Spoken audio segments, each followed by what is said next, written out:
लांजा नगरपंचायतीचे मुख्याधिकारी अभिजित कुंभार यांनी आक्रमक भूमिका घेत शहरातील मुंबई गोवा महामार्गालगत करण्यात आलेल्या अतिक्रमणाविरोधात कारवाईचा बडगा उगारत अतिक्रमण हटवण्यात आले। या कारवाईमुळे महामार्ग परिसर मोकळा झाला असून वाहतुकीला दिलासा मिळाला। शहरातील बाजारपेठेत महामार्गालगत असलेल्या व्यावसायिकांना यापूर्वी अनधिकृत बांधकाम हटवण्यास सांगितले होते। त्यानुसार काहींनी स्वखर्चाने अतिक्रमण काढले तर उर्वरित अतिक्रमणावर नगरपंचायतीच्या पथकाने कारवाई केली होती। महामार्गालगत वाढलेल्या अतिक्रमणामुळे पादचारी व वाहन चालकांना अडचणी निर्माण होत होत्या।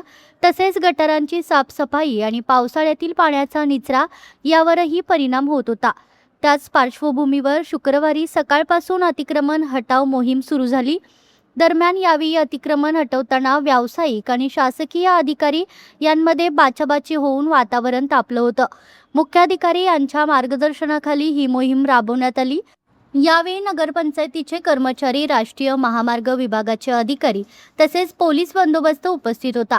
आगामी काळातही अतिक्रमणाविरोधातील कारवाई सुरू राहणार असल्याचा इशारा नगरपंचायतीकडून देण्यात आला।